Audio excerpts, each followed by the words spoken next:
Umuwi ng Pinas nakapagpagupit na, char, kuripot, tipid. May bagyo na naman sa Baguio City, char. Ang tour natin ngayon ay sa Mountain Province, katabi ng Baguio City. Unang clips, nakuha lang to sa Baguio. Ito naman, first time kong kumain ng durian, diba? Nasa checklist na pag-uwi ng Pilipinas, bumili ng fresh na durian. Siyempre, mga inangkat din to, wala naman to sa Baguio City. Pero nagkataon, may mas mura kaming nahanap na fresh. Ayoko kasing itry yung frozen muna dito sa Helsinki. Try ko yung fresh.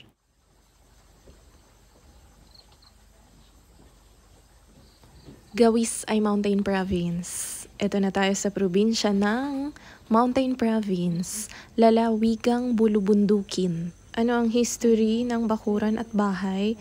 Ito ay lupain ng great uncle sa mother side. Nakuha ni Mudrabels yung lupain. Kaya ayun, sila na yung nandyan. Pero yung bahay wala na talaga kasi inanay-anay na yun. Kahoy kasi. Kaya ito, may maliit na bahay dyan ngayon. Siyempre, shared ng mga kamag-anak ang bahay. Wala naman akong sariling bahay, di ba? Nakikitira na rin. Nakiki-accommodation sa bahay ng kamag-anakis. Ang kwentong ito, as usual, ay pabaliktad. Ito na po yung daan mula Mountain Province, pababa ng Cervantes, Ilocos Sur, katabing probinsya ng Mountain Province. Maliban sa kadikit namin ang Benguet, kung nasan ang Baguio City, kadikit na namin ang Ilocos Sur. Region 1 din ang Ilocos Sur. First time din namin magpa-service sa Layag Norte Travel Agency siya kasi madami kami kaya kailangan namin ng van. At syempre kasama ng van yung driver, char. Itong Cayenne Cervantes Road, mas konti ang landslides compared kung dumaan kaming Halsema pabalik ng Baguio City. Ang trip dito ay July to August, rainy season, typhoons. Kaya kailangang iwasan din yung maraming landslides na common dito sa Cordillera. Wala pong ditong baha pero maraming landslides.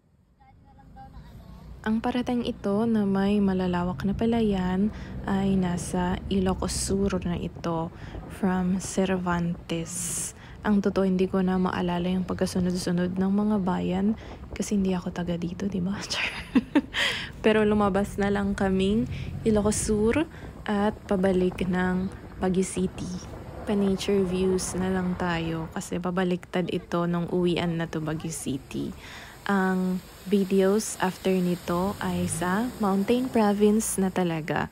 Yung biyahe from Baguio City to Mountain Province.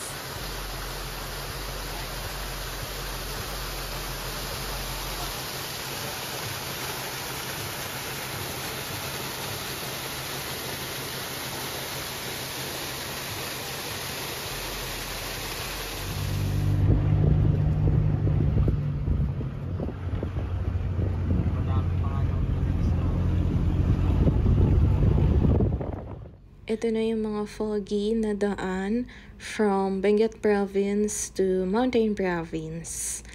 Benguet Province ang location ng Baguio City. Mountain Province yung kinalakhan naming lugar, probinsya. Doon kami pinanganak. Ang rutang ito, usually, nung unang panahon, nung kami, bus lang ang sasakyan namin. Kasi wala naman kaming sasakyan, diba? Bus ito na aabot ng 5 to 6 hours from Baguio City. And sanay nga kami na foggy dyan. Minsan may clouds din. Nakikihawak sa clouds. Minsan may mga bangin. Sanay na ka rin kaming makakita ng daanan sa bangin. Ganon.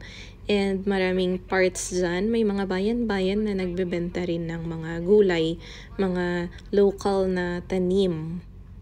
Hindi masyadong nakunan pero maraming areas talaga dyan ay mga ganyan nahulugan ng puno, nagka-landslide.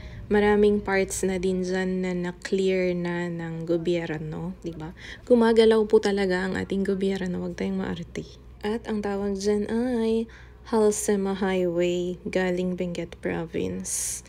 Iba na ata yung tawag dun sa kalsada na part ng Mountain Province pag galing ka sa border, pero hindi ko na alam yung tawag, diba?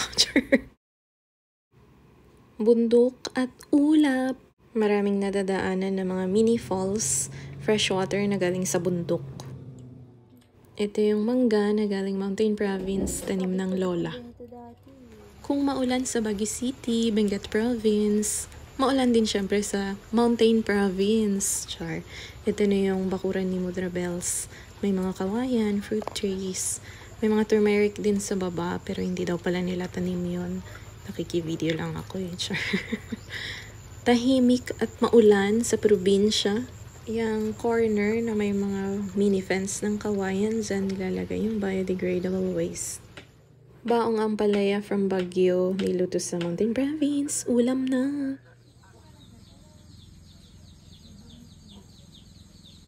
Mga tanim sa kanal na gabi. Nagulat nga akong buti may mga tanim sila kahit konti-konti. Siyempre dagdag ulam, di ba? Tsaka masarap ang gabi, dahon at yung root crop. Siyempre may kamote din. At nagulat din ako may pakonti-konti silang kangkong. Hindi uso yan nung dyan kami nakatira eh. Hindi dyan mismo, dun kami sa medyo mas malayong purok. Pero wala kaming kangkong doon. Ito naman ay magay tree. Yan yung kapag tumubo, isang puno lang, yun yung Christmas tree namin sa school pag December. Lagi naman ako dito sa bayan namin kapag nagbabalik bayan. Pero syempre yung mga uwi ko noon, walang masyadong videos or pictures kasi hindi naman na tayo nagkukunay-gaya vlogs noon.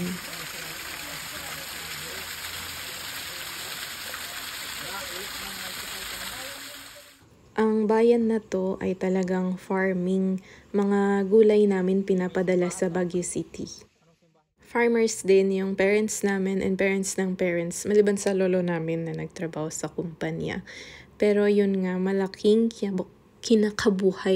kabuhayan dito sa Mountain Province.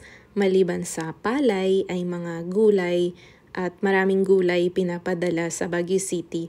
Noon, pinapadala namin gamit yung bus. Yung regular na daily bus na pumupuntang Baguio City. Doon nagpapadala ng mga gulay. Akasya yan. Passion fruit, masaparola. Sa akasya tree. Santol.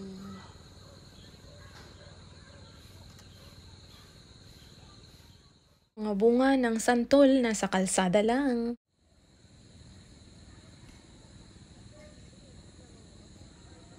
Yung damo na laging nakadikit sa damit mo, diba? Kailangan linisin. Dito kami nag-high school. More than 60 years na ito. Yan, paalala sa mga NPA. Madami din kasi balibalita na may NPA. Pero first hand encounter na may gulo, wala naman ako nun. Pero nabalitaan nga din. Siyempre, tsaka nakikita sa news, diba? Arte-arte view. Holy Rosary High School yung tawag dyan. Founded ng mga CICM missionaries, Belgian missionaries, more than 60 years ago daw. Gumawa rin sila ng church dyan sa tabi, hindi ko na nakunan. Kuha na lang ang picture dun sa kasama ko. Dyan nag-aral yung parents namin, tito-tita.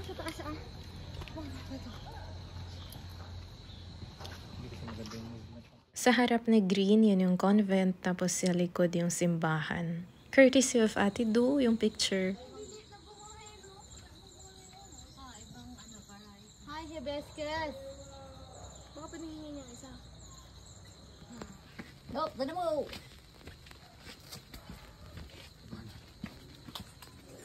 Ito naman mga maliliit na kawayan, ibang variety din. First time ko din na nakita dito, may mga nagtanim na pala ng kawayan. Yung mini tulay sa may kanal. Malakas yung tubig din dyan noon, lalo pag umuulan. Tsaka walang mga damo dyan nung kami yung nakatira kasi 'di ba mga bata utusan na nagdadamo. Clear na clear sa damuhan at maraming squash dyan noon. Kalabasa, kaimito, ganun. Pero mukha na siyang forested kasi si Pudra na lang nakatira. Hindi na niya kayang linisin lahat. Nung unang panahon, nung bata pa kami, dito kami nakatira kasama ng parents ng tatay namin. And tumira din yung isa naming kuya na pinsan noon. Gulat nga ako pagbalik dito, madami ng mga puno na hindi ko nakita dati. Mga bunga na wala noon.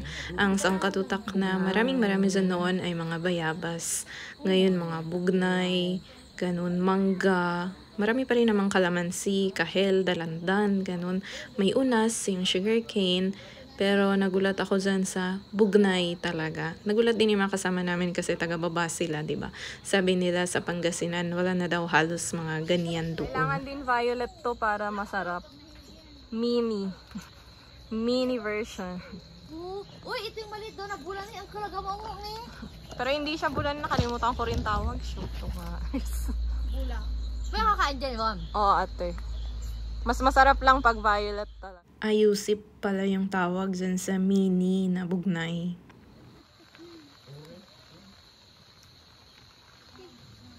Ang view sa kwarto ko, char, nung unang panahon. Ang lawak-lawak. Hindi ba Plantation. naalala ko meron pa ditong Santol. gayubano? Doon po sa taas, yan. Daanan natin Ay, mamaya. nadaanan natin noon eh. Nara Isang- po yan, malaki. Nara tree. Pulang-pula. May ano din to eh, Chico din ba to? Hindi ko maalala. Chesa. Yung likod niya eh. Abangan po ang part 2 sa kabundukan.